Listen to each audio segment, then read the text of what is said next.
Hello everyone, hope you will be fine. I am your subject teacher Prasenjit sir, and today we are going to start our new chapter in English reader book, which is True Friends.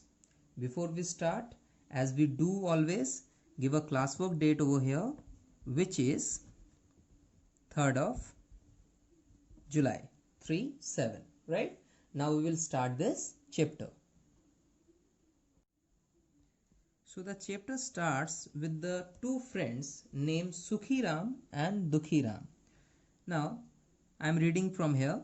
Sukhiram and Dukhiram were two friends. Two friends are there, Sukhiram and Dukhiram. They lived in a village. वो कहाँ रहते थे? Village में. Once Sukhiram went to town. एक बार क्या हुआ? सुखीराम शहर गया. ठीक है? He settled there. वहीं पे बस गया, यानी वहां पे ही वो रह गया. He started a business. उसने एक बिजनेस स्टार्ट किया. He became very rich. और फिर वो अमीर भी हो गया. He earned a lot of money. Earn का मतलब होता है कमाना. पैसे कमाने को हम earn के नाम से जानते हैं. हमारा एक वर्ब है earn. So he earned a lot of money. Lot of money का मतलब बहुत सारे पैसे. So उसने बहुत सारे पैसे कमाए. He built a big house in the town. उसने एक बड़ा घर भी बनाया शहर में. टाउन मतलब शहर में. He had many servants who worked in his factory. उसके पास बहुत सारे नौकर थे. He had many servants मतलब उसके पास बहुत सारे नौकर थे. Who worked in his factory, जो कि उसके फैक्ट्री में काम करते थे. Worked मतलब काम करते थे. His standard of living was very high. Standard of living का मतलब है कि उसके जीवन जीने का जो तरीका था वो बहुत हाई था, मतलब वो बहुत अमीरों की तरह रहता था. So it is called as standard of living is very high. Now the next para is, one day when Sukhiram was taking rest, his servant came. एक दिन जब सुखीराम रेस्ट ले रहा था तो उसका नौकर आया. सर्वेंट माने नौकर. He said, a poor man has come here. He is in rags. Again, he said यानी सर्वेंट ने बोला, a poor man एक गरीब आदमी has came आया है यहाँ पे. He is in rags. rags का मतलब होता है फटे पुराने कपड़े. जैसे कोई भिखारी पहना हो, कोई गरीब आदमी पहना हो, तो उन कपड़ों को हम कहते हैं rags. RAGS. सो सर्वेंट ये बता रहा है कि कोई मिलने आया है और वो पुराने फटे कपड़ों में है. He seems very weak. वो बहुत कमजोर दिख रहा है. वीक का मतलब है कमजोर होना. एंड hungry, भूखा भी है. He claims to be your childhood friend. वो ये दावा करता है, वो ये बार बार कह रहा है कि चाइल्डहुड यानी बचपन का दोस्त है आपका. ठीक है? He claims to be your childhood friend. He wants to meet you. वो आपसे मिलना भी चाहता है. Now Sukhiram said, my childhood friend, did you ask him his name? Sukhiram ने क्या बोला? My childhood friend. यहाँ पे वो थोड़ा सा वंडर्ड होके, थोड़ा सा आश्चर्य से पूछ रहा है, did you ask him his name? क्या तुमने उसका नाम पूछा है? The servant said, his name is Dukhiram. Servant ने बोला यानी नौकर ने बोला उसका नाम दुखीराम है. He has come from your village. वो आपके गांव से आया है. He has come from your village. यानी सर्वेंट ने ये बोला कि जो आदमी आपसे मिलने आया है उसका नाम दुखीराम है, और दुखीराम जो है वो आप ही के गांव का है. Sukhiram rush to the door. Rush का मतलब होता है जल्दबाजी करके कहीं जाना. सो सुखीराम जल्दी से डोर यानी दरवाजे की तरफ गया. एट द डोर, डोर के पास, दरवाजे के पास. ही इम्ब्रेस दुखीराम. इम्ब्रेस का मतलब होता है किसी को संभाल लेना, किसी को दोनों हाथों में पकड़ना. उसने दुखीराम को उस तरह से इम्ब्रेस किया, दोनों हाथों से उसको पकड़ा. ही brought Dukhiram inside his house. और पकड़ के वो घर के अंदर उसको ले आया. ही ब्रॉट लेकर आया, Dukhiram inside his house. Inside का मतलब अंदर, हाउस का मतलब घर. So he brought Dukhiram inside his house. Sukhiram दौड़ के दरवाजे के पास गया. उसने दुखीराम को देखा, संभाला और उसको पकड़ के अंदर अपने घर में ले आया. Now come to the next page. Now the servant was ordered to bring new clothes. उस नौकर को ऑर्डर दिया गया कि कुछ नए कपड़े लेके आओ. ब्रिंग का मतलब लाना, न्यू क्लोथ्स यानी नए कपड़े. फॉर दुखीराम. किसने ऑर्डर दिया? सुखीराम ने. Now Dukhiram change his dress. Dukhiram ने अपने कपड़े बदले. चेंज का मतलब कपड़े बदलने को हम चेंज ड्रेस बोलते हैं. The servant brought food for them. Servant यानी जो नौकर था वो दोनों के लिए, फॉर देम मतलब दोनों के लिए वो खाना लेकर आया। Both friends ate together after several years. दोनों दोस्त, बोथ का मतलब होता है दोनों, सो दोनों दोस्त एक ही साथ खाना खाए कई वर्षों के बाद। सेवरल का मतलब होता है कई। जब हम सेवरल वर्ड यूज करते हैं इंग्लिश में, इसका मतलब होता है कई। लाइक अगर आपको बोलना है कई दिन, so you can say several days. कई हफ्ते, तो you can say several weeks. And जब सालों की बात होती है, so you can say several years. Now coming to the next line, Sukhiram asked friend why is your condition so bad. ध्यान से सुनना इस लाइन को। सुखीराम आस्क्ड, सुखीराम ने पूछा, फ्रेंड दोस्त, why is your condition so bad. Condition का मतलब होता है परिस्थिति, हालत। तुम्हारी हालत इतनी खराब क्यों है? बैड का मतलब खराब। व्हाट हैपेंड विथ यू, तुम्हारे साथ क्या हुआ? व्हाट हैपेंड, क्या हुआ, विथ यू, तुम्हारे साथ। Now Dukhiram said I had a small shop in the village. Dukhiram ने कहा कि मेरे पास एक छोटी सी दुकान, स्मॉल शॉप मतलब छोटी दुकान, गांव में थी। Everything was passing well, everything मतलब सब कुछ, वॉज पासिंग वेल सही चल रहा था। One day my shop cot fire, एक दिन मेरे दुकान में आग पकड़ लिया, आग लग गई। कॉट फायर का मतलब आग लग गई। All things burnt in it, burn का मतलब जल जाना। सारी चीजें, all things burnt in it, जो इसके अंदर थी जल गई। There was a great loss in it, इससे बहुत ही बड़ा नुकसान मुझे हुआ। I was not able to return the money of creditors, मैं अब एबल नहीं हूँ। एबल का मतलब होता है समर्थ नहीं हूँ, यानी मेरे में अब उतनी शक्ति नहीं है कि मैं क्रेडिटर्स यानी जो लोग मुझे उधार दिए थे उनके पैसे रिटर्न कर सकूं। I had to sell my house to pay their money, मुझे अपना घर बेचना पड़ा उनके पैसे देने के लिए। Why did you not come to me earlier, यहां पर कौन ये बात बोल रहा है? Sukhiram. Sukhiram is saying that why did you not come to me earlier, तुम पहले क्यों नहीं आए मेरे पास? अर्लियर का मतलब पहले, why did you not come मतलब तुम मेरे पास क्यों नहीं आए पहले। I thought you were a rich man whether you would recognise me और not. Again, I thought you were a rich man. Dukhiram is saying मतलब दुखीराम बोल रहा है कि उसने सोचा, आई थॉट मतलब मैंने सोचा, you were a rich man तुम तो एक अमीर आदमी होगे। Whether you would recognise, recognise का हिंदी मीनिंग होता है पहचानना। Whether you would recognise me और नॉट, क्या पता तुम मुझे पहचानो भी ना, तुम मुझे पहचान भी नहीं पाओगे। When my situation became unbearable, जब मेरी हालत, सिचुएशन या परिस्थिति बोलते हैं हिंदी में इसको। When my situation became unbearable, unbearable का मतलब जिसको संभाला नहीं जा सकता है, जिसको ठीक नहीं किया जा सकता है। इन द विलेज, गांव पे, तो दुखीराम इज सेइंग दैट मेरी सिचुएशन जब बिल्कुल अनबेरेबल हो गई गांव में कि मैं अब उसको संभाल नहीं सकता, I decided to meet you, तो मैंने डिसाइड किया, मैंने ये निर्णय लिया कि मैं जाके तुमसे मिलूंगा, to meet you.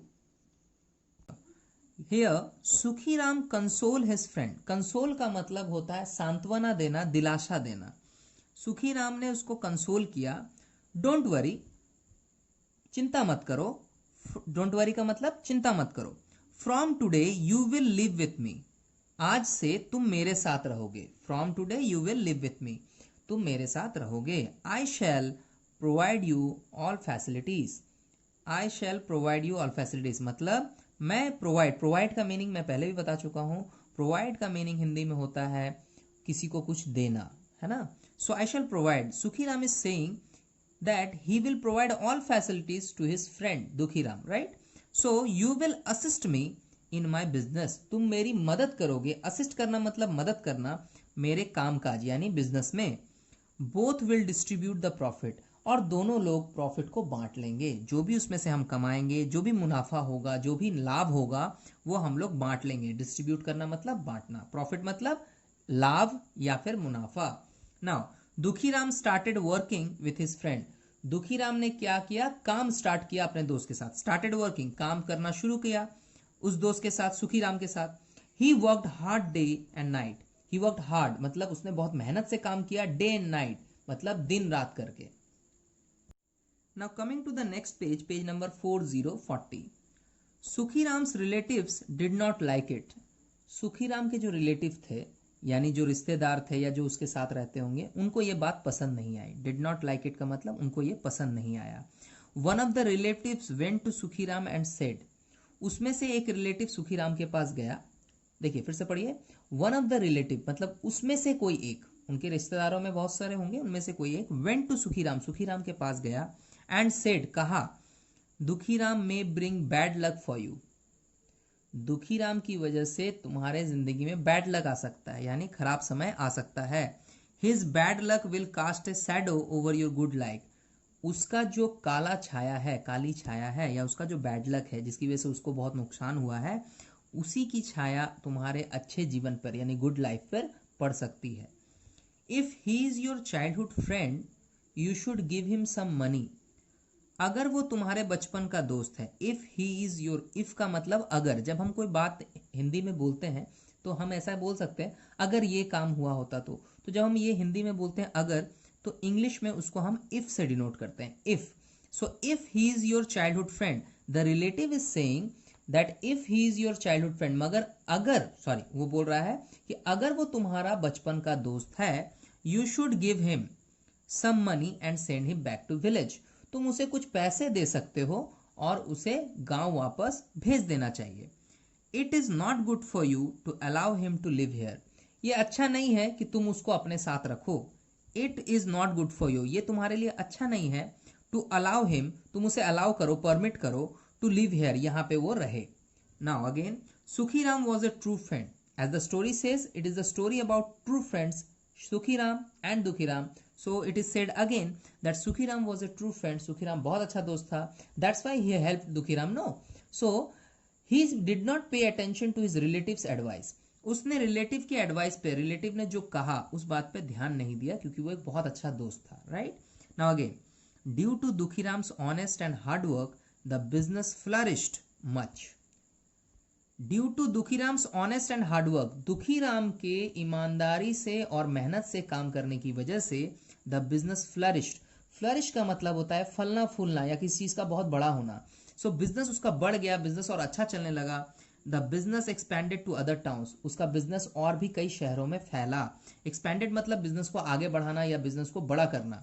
So the business expanded to other towns का मतलब है कि बिजनेस को और अदर सिटीज में, अदर शहर्स में, सॉरी अदर शहरों में बढ़ाया गया. Sukhiram had to go out of the town for business. Sukhiram को बिजनेस के लिए टाउन से कभी कभी बाहर जाना पड़ता था. नाउ यहां पर वो बोल रहा है कि Sukhiram had to go out of the town for business, मतलब उसको एक काम से बाहर भी जाना पड़ा. He felt no problem in it, उसे कोई प्रॉब्लम भी नहीं हुई इस बात से. There was Dukhiram to take care of his business and house, क्योंकि उसको पता था कि दुखीराम जो उसका दोस्त है वो बहुत ही मेहनती है. So take care of his business and house का मतलब है, टेक केयर का मतलब देखभाल करना. सो वो बिजनेस और घर दोनों अच्छे से देखभाल कर सकता है. Now coming to the this part of the story, that Sukhiram was out of the town for a long time. बहुत समय के लिए, लॉन्ग टाइम मतलब बहुत टाइम के लिए Sukhiram was out of town मतलब वो शहर से बाहर में था. Dukhiram was in his house, but Dukhiram तो घर पे ही था. विथ सम ओल्ड सर्वेंट, पुराने नौकरों के साथ. One day some robbers came to loot the house. एक दिन क्या हुआ, सम रॉबर्स, रॉबर्स का मतलब होता है डकैत, है ना, चोरों की टोली बोल सकते हैं, या डकैत एक अच्छा वर्ड है हिंदी में जिसको हम रॉबर्स बोलते हैं, जो रॉबरी करने आते हैं, डकैती करने आते हैं. So one day some robbers came to loot the house, घर को लूटने के लिए, ठीक है, कुछ रॉबर्स वहां पे आए. When Sukhiram was out of town, Sukhiram उस वक्त घर पे नहीं था. Only Dukhiram was in the house with some old servants, यहाँ पे बोला है ना. Now they were talking about their plan. वो अपने प्लान के बारे में वहां बात भी कर रहे थे. Suddenly Dukhiram woke up. अचानक से क्या हुआ, सडनली का मतलब अचानक से, अचानक से दुखीराम woke up मतलब वो उठ गया, यानी उसकी नींद खुल गई. One of the robbers was saying, उसमें से एक चोर या डकैत कह रहा था. One of the robbers was saying, I am sure Sukhiram is out of the town. मैं बिल्कुल पक्का ये जानता हूं, आई एम श्योर मतलब मुझे पक्का पता है, that Sukhiram is out of the town, Sukhiram जो है वो शहर से बाहर है। We shall enter the house and take away all the valuable things of the house. We shall enter the house, हम चलो घर के अंदर चलते हैं, और टेक अवे मतलब सारी चीजें लेके निकल जाते हैं। कौन सी चीजें? जो भी वैल्यूएबल थिंग्स होंगी। वैल्यूएबल थिंग्स का मतलब होता है कीमती चीजें। वैल्यूएबल थिंग्स मतलब कीमती चीजें, जो भी कीमती वाली चीजें होंगी चलो हम घर से लेके भाग जाते हैं। Dukhiram was worried. दुखीराम जब ये बात सुन रहा है, like you see in this picture that robbers are यहाँ talking here, okay, and there is Dukhiram, okay, so Dukhiram is listening to the robbers that they were just about to loot the house, मतलब वो घर लूटने ही वाले हैं, उसके बारे में बात कर रहे हैं। सो दुखीराम वॉज वरिड। वरिड का मतलब होता है चिंतित होना, परेशान होना। दुखीराम को इस बारे में परेशानी हुई, वो चिंता में पड़ गया। He had to protest the robbers but it was very difficult for him. He had to protest मतलब विरोध करना, किसी को रोकना, हम प्रोटेस्ट कहते हैं इसे इंग्लिश में। सो ही हैड टू प्रोटेस्ट, उसे तो इसे रोकना ही था, द रॉबर्स, डकैतों को, but it was very difficult for him. Difficult का मतलब मुश्किल, बट ये काम उसके लिए बहुत डिफिकल्ट था, मुश्किल था। There were only old servants in the house, उसके पास कोई था ही नहीं, रादर देन उसके पास सिर्फ पुराने कुछ नौकर थे, right. What should he do, उसे क्या करना चाहिए? What should he do? उसे क्या करना चाहिए? Suddenly an idea flashed in his mind. Idea तो आपको पता है, आइडिया का मतलब होता है तरकीब, है ना। सडनली अचानक से एक आइडिया आया उसको, उसके दिमाग में, फ्लैश, अचानक से आया, ठीक है। He went to, now change the page, now come to the next page, servant's room.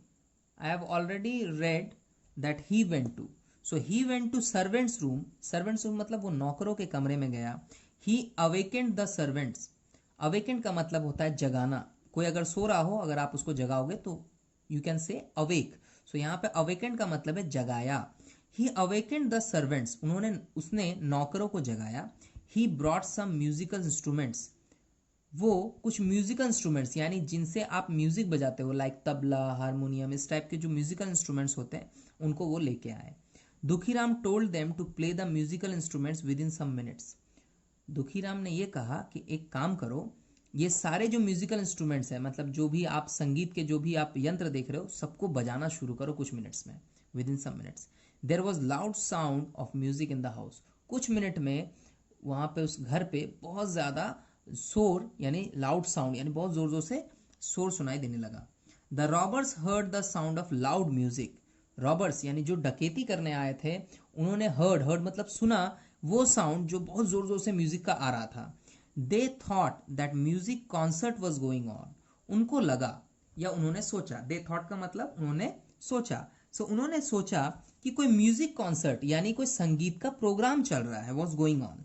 It means Sukhiram has already return from the business trip.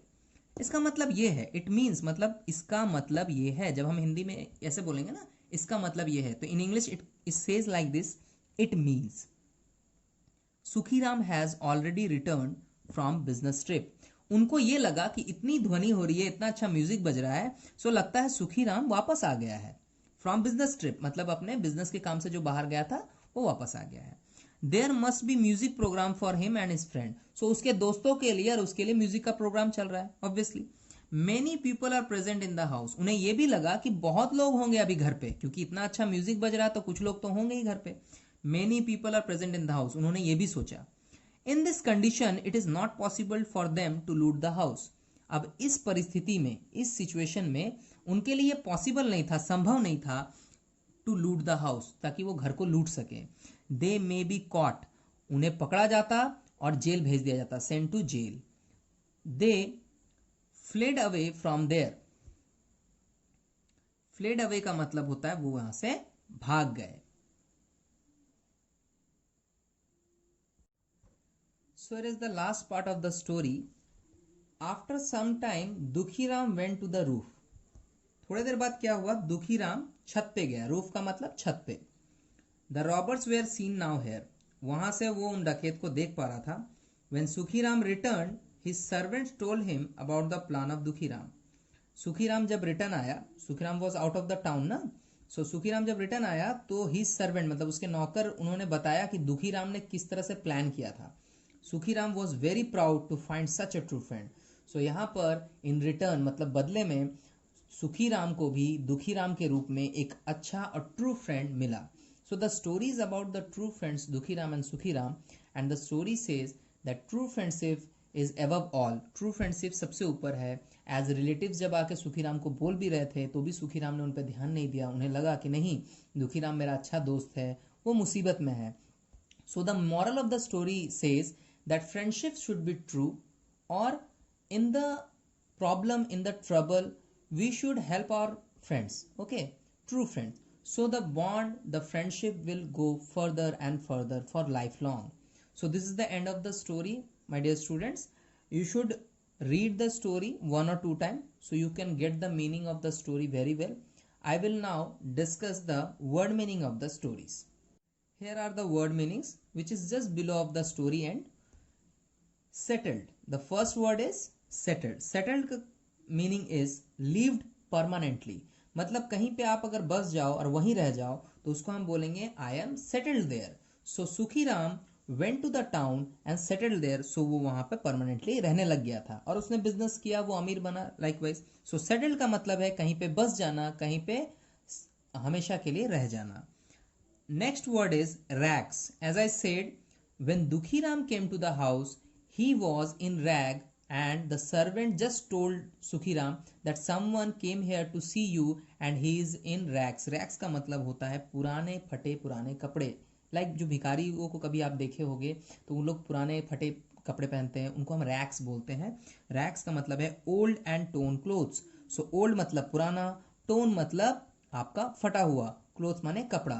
सो उसको हम बोलेंगे racks. Embraced, took in arms. जब आप किसी को संभालो, किसी को आप हाथों से पकड़ो, ठीक है, सो उसे हम इंग्लिश में कहते हैं एम्ब्रेस्ड. टुक इन आर्म्स मतलब उसको बाहों में लो या हाथ में लेके आप कहीं पे ले जाओ या कुछ भी करो, उसको हम कहेंगे एम्ब्रेस्ड. Next, creditors.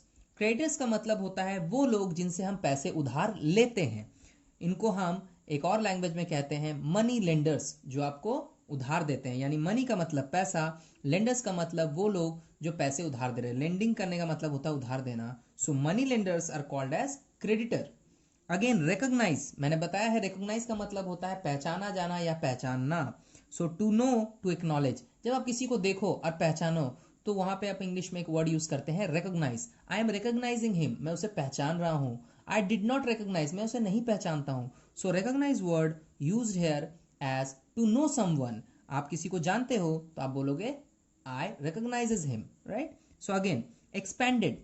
एक्सपैंडेड का मतलब होता है किसी चीज को बढ़ाना, फैलाना. So, as Dukhi Ram joined the business of Sukhi Ram, the business flourished and expanded to other towns. So, expanded का मतलब होता है बढ़ाना. सुखी राम का बिजनेस और बढ़ गया तो वहां पे एक वर्ड यूज हुआ है expanded, जिसका मतलब होता है किसी चीज को बढ़ाना या फैलाना. आगे, unbearable. Unbearable का मतलब होता है किसी चीज का बर्दाश्त से बाहर होना, जिसको आप बर्दाश्त ना कर सको. Likewise, Dukhi Ram had a small shop and it caught fire. So Dukhi Ram became very poor as he did not have any money for food and shelter. So वहाँ पर वो situation उसके लिए unbearable थी. That's why he came to Sukhi Ram to get some help. So वो क्या किया कि सुखी राम के पास आया ताकि उसको कोई मदद मिल सके. क्यों? Because his situation was unbearable. उसकी सिचुएशन अनबेरेबल थी, बर्दाश्त से बाहर थी, वो गरीब हो चुका था, राइट. सो यहाँ पे ये वर्ड आता है अनबेरेबल, जिसका मतलब होता है बर्दाश्त से बाहर होना. Now again assist. असिस्ट का मतलब होता है किसी काम में अगर आप किसी को हेल्प कर रहे हो और साथ में वो काम कर रहे हो, that is called as assist. Assist का मतलब होता है to help someone. So to help यानी मदद करना. आप किसी की मदद करते हो तो वहां बोलोगे I am assisting someone. Okay. Now again awakened. Awakened word बना है अवेकन से एंड इट सेज किसी को जगाना या फिर जगाना. सो वोक अप, ये word and the work awakened has the same meaning, इसका मतलब होता है जगाना. Now again concert, a performance of music. Concert का मतलब होता है एक ऐसी जगह जहां पे म्यूजिक बज रहा हो या फिर बहुत सारे म्यूजिक यंत्र बजा के लोग एक दूसरे को एंटरटेन यानी मनोरंजन कर रहे हो. It is called as concert. So concert का मतलब होता है कि जहां पे संगीत का प्रोग्राम हो रहा हो, परफॉर्मेंस हो रहा हो. नेक्स्ट है फ्लरिश्ड.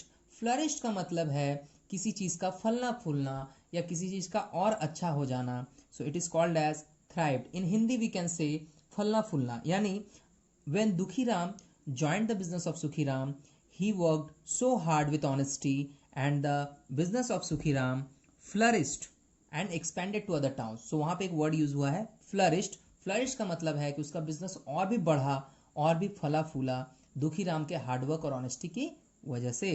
सो फ्लरिश का मतलब है किसी चीज का फलना फूलना. ठीक है. So these are the word meanings. You should learn the word meanings from this chapter so you can easily get the small meanings of all sentences said in the chapters. Okay, so I am ending the word meaning session over